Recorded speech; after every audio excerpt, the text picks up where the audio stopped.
뭔지 코가 나오시.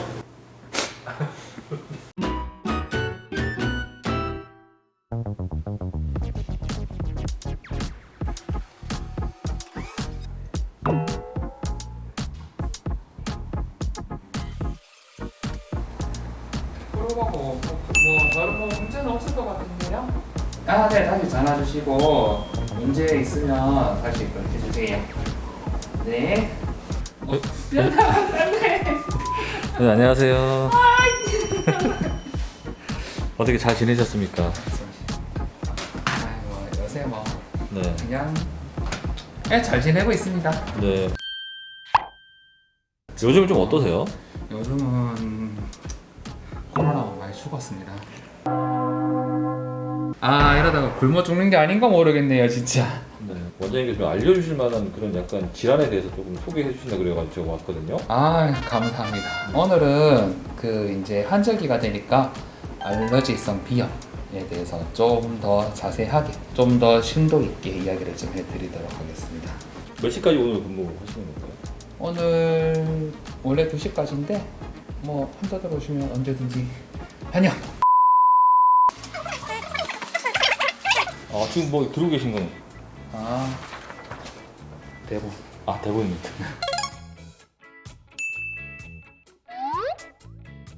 요즘에 이제 많이 오시는 분들 어떤 분들 많이 오세요?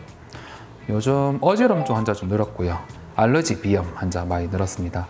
코막힘, 다른 알러지 비염 말고도 감염성 비염이라고 있거든요.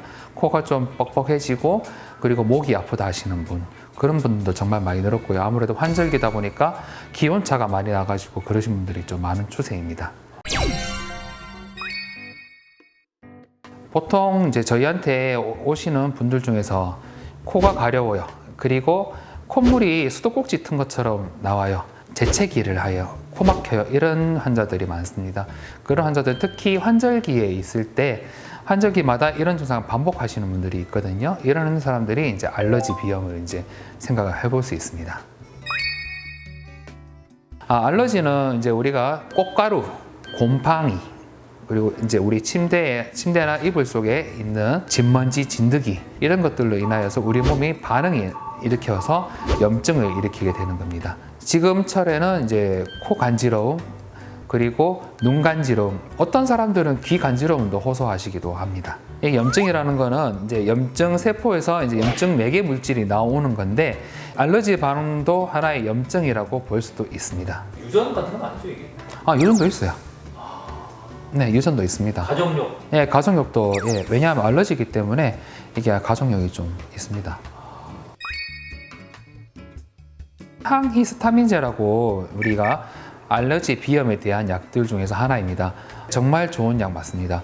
그리고 먹을 때 효과도 잘 볼 수 있는 약이 맞는데 알러지 비염 자체는 히스타민만 유발하는 질환이 아닙니다. 유코트리엔, 보채 등 이런 것들이 여러 가지가 종합해서 생기는 염증 반응이기 때문에 항히스타민제 해가지고 효과도 많이 볼 수 있지만 추가적으로 약을 하면 더 효과적으로 볼 수 있습니다. 어떤 알러지일 때는 또 다른 약을 써야 되는 뭐 그런 것도 있을까요? 스테로이드를 좀 써볼 수도 있습니다. 특히 이제 비강 스프레이라고 이제 뿌리는 스프레이가 있습니다. 이걸 뿌리면 아무래도 효과를 더 좋게 볼 수 있어요.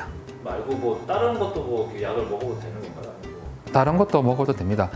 그리고 무엇보다 갑자기?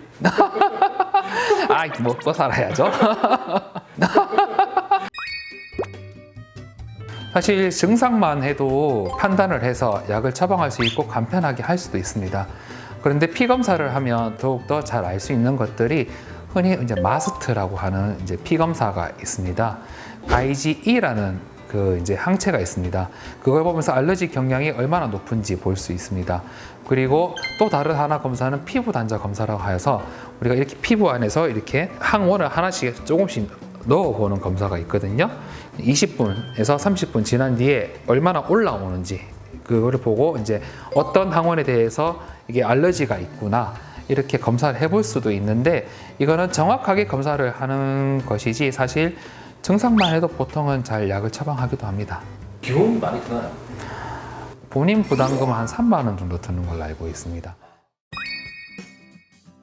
첫 번째는 환자들이 찾아오면서 이런 식으로 코를 마시고 오는 사람들이 있습니다. 재채기 하고 코가 가렵다 하시는 분들, 그런 분들은 이제 거의 100%고요. 코에 이렇게 비비고 하는 사람들, 다크서클 생기는 사람들, 특히 다크서클 생긴 사람들은 코가 울열이 되기 때문에 피가 많이 쏠려가지고 눈 밑에도 다크서클이 생기는 경우라서 그런 경우도 좀 있어요.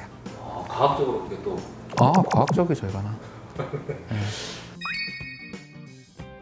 약만 먹고 해서도 좋은 결과를 볼 수 있지만 해피요법 이런 것도 함으로써 최대한 알러지를 노출 안 되게 하는 것도 여러 가지 방법을 동원해야 효과를 잘 볼 수 있습니다. 이불 이런 거 해가지고 주말마다 이제 건조기 돌리고 그러면 진먼지 진드기들이 다 죽거든요.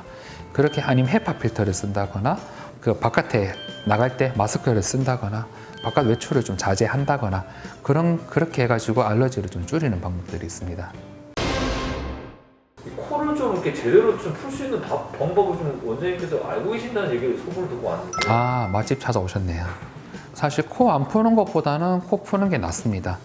왜냐하면 코 여기 안쪽에 염증이 있는 거를 빨리 배출해 주는 게 좋거든요. 바이러스랑 세균이랑 이런 걸 배출해 주는 거기 때문에 좋은데, 코를 풀 때 우리가 코를 이렇게 잡고 코 양쪽으로 잡고 풀면 절대 안 됩니다.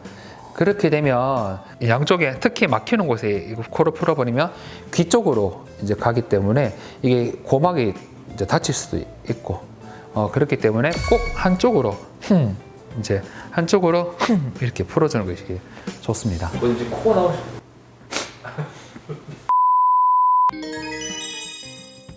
짧은 시간이지만 3월달에서 5월달 그리고 환절기마다 오는 이제 불청객 알러지 비염에 대해서 좀 알아봤습니다. 저희가 이제 조금이라도 좀 도움이 됐으면 좋겠고, 특히 어떤 증상에 대해서 대처하는 방법이 좋고 어떤 약이 좋고 잘못된 지식에 대해서 알릴 수 있는 기회가 됐으면 좋겠고요. 그리고 앞으로도 더 좋은 모습으로, 특히 또 재밌는 모습으로 여러분들을 또 찾아뵙도록 하겠습니다. 감사합니다.